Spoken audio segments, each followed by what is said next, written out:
N'akaga gakomeye cyane ku butaka bwa Kongo, ibintu byamaze gukomera, ibintu byamaze kurushaho guhindura isura muri teritwari ya Masisi, ibintu byamaze gukomera. M23 irimo kurunda abasirikare, ni nako kandi ibintu byamaze guhindura isura muri teritwari ya Warikare. Urugamba rukomeje kuba urugamba ku musozi wa Busumamba, ku musozi wa Rukumba harimo kuvugwa kurasana gukomeye cyane, harimo kujejeta amasasu menshi. Abarwanyi ba M23 barimo kurwana umuhenerezo, barimo kurwana inkundura, ni nako kandi ingabo za Kongo FARDC, abarundi wazarendo nabo barimo gushakisha ikintu cyose cyabafasha kwisubiza imisozi itandukanye. Nkuzaniye amakuru yose ajyanye n'uru rugamba, nkuzaniye ayindani utigeze ubwirwa. Ndaza kuva ku mirwano irimo kubera ku butaka bwa Repubulika Demokarasi ya Kongo, ninjire ku mugabane w'Uburayi. Ibintu byamaze gukomera. Isiraheli na Irani, urugamba rwamaze kuba urugamba. Uburusiya bwamaze kwinjira muri iyi ntambara, bwamaze gutanga gasopo ku gisirikare cya Leta Zunze Ubumwe za Amerika kigiye guha inkunga Isiraheli. Ubu ngubu Perezida Donald Trump yamaze kugaragaza ko Uburusiya niburamuka bumenye amakuru y'uko Amerika irimo iratanga ubufasha bwa gisirikare kuri Isiraheli, nta kabuza nabo bahita binjira mu ntambara nta giteguza baha inkunga Irani. Amakuru aravuga ko imijyi itandukanye irimo Tel Aviv, irimo Telahimu, harimo kwaka umuriro, harimo gucanwa amasasu menshi. Amakuru yaraye ashyizwe ahagaragara n'ibiro ntaramakuru by'Abafaransa, ibiro ntaramakuru by'Abongereza, ubutasi bw'Uburusiya, nuko indege 50 z'igihugu cya Isiraheli zaraye zizenguruka mu mujyi wa Telahimu zihanyanyagiza amasasu.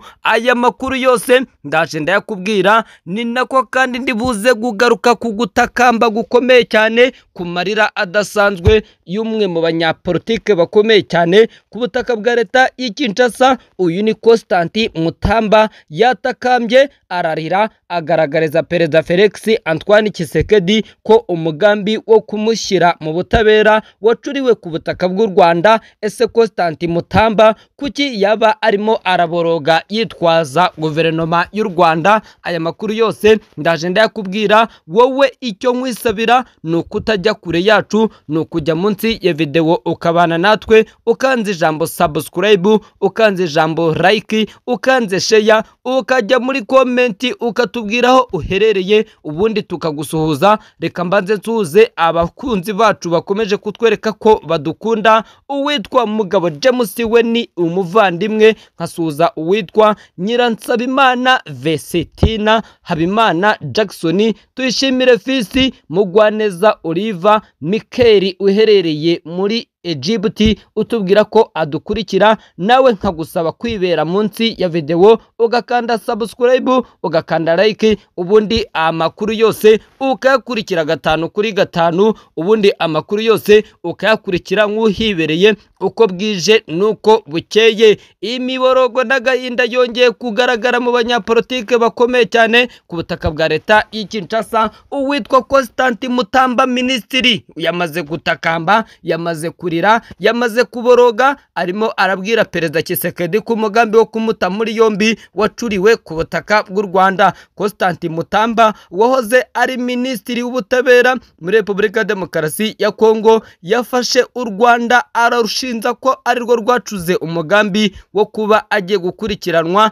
n'inkiko. Mutamba yabitangarije mu ibaruwa y'ubwegure aheruka gushyikiriza Perezida Felix Antoine Tshisekedi. Uyu mugabo yeguye kuwa kabiri ku itariki 17 Kamena mbere yo kugezwa imbere y'ubutabera ngo akurikiranyweho icyaha cyo kunyereza umutungo w'igihugu usaga miliyoni 19 z'amadolari yaragenewe kubaka gereza ya Kisangani. Ashinjwa kunyereza. Constantin Mutamba ibaruwa ndende yandikiye Perezida Tshisekedi irimo amatakirangoyi, by'umwihariko irimo amagambo amusaba imbabazi. Ijambo rya mbere yagize ati: nyakubahwa Perezida Perezida Tshisekedi, ndagusaba imbabazi, umugambi wo kweguza cyangwa se umugambi wo kunyeguza wateguriwe ku butaka bw'u Rwanda bitewe n'ibyo nari nabagaragarije. Murabizi ko nagaragaje dosiye igaragaza ko hari ibyaha bigomba gukatirwa bamwe mu bayobozi ba FCI barimo na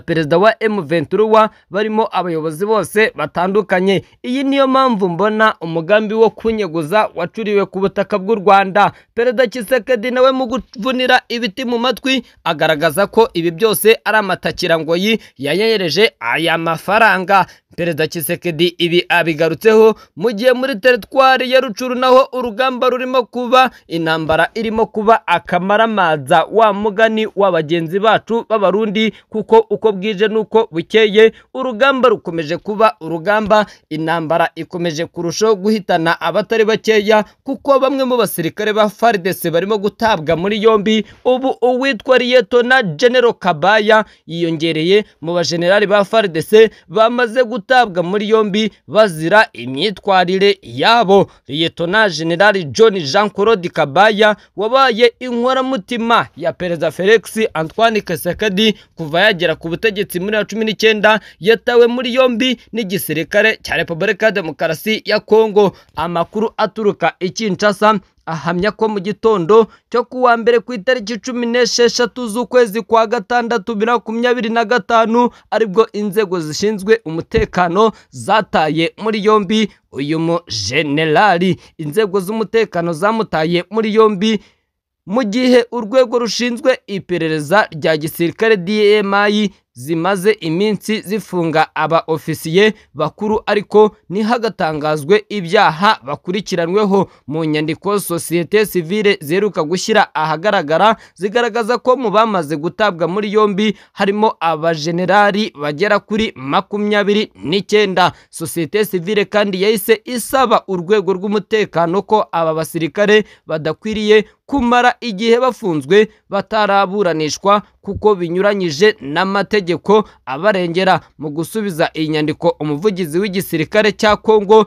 General Major Sylvia Icenge yasubije ko mu bihe by'intambara nta bwihute bwo kuburana bugomba kuba. Ni mu gihe kandi abenshi mu bakurikirana hafi ibya politike ya Kongo bavuga ko ifungwa ry'aba basirikare bakuru rifitanye isano n'umwuka mubi uri hagati ya Kongo na Joseph Kabila uheruka kugera i Goma mu murwa mukuru w'intara Kivu y'Amajyaruguru, igice kigenzurwa na M23. Liyetona General Kabaya watawe muri yombi na Tshisekedi akigera ku butegetsi muri 2019 yahise amugira umuyobozi w'ibiro bishinzwe igisirikare bizwi nka Mission Military. Mu mwaka wa 2023 nibwo yaje gusimburwa n'uwitwa General Franka Ntumba kuri izo nshingano, aho yahise bitangira kuvuga ko yakuwe kuri uwo mwanya kubera ubutegetsi bwa Tshisekedi atamwizeye, dore ko nta zindi nshingano zizwi yigeze yongera guhabwa mu gisirikare cya Repubulika Iharanira Demokarasi ya Kongo. Tukiri ku makuru y'intambara, reka dutere amatako tubagezeho byinshi ku ntambara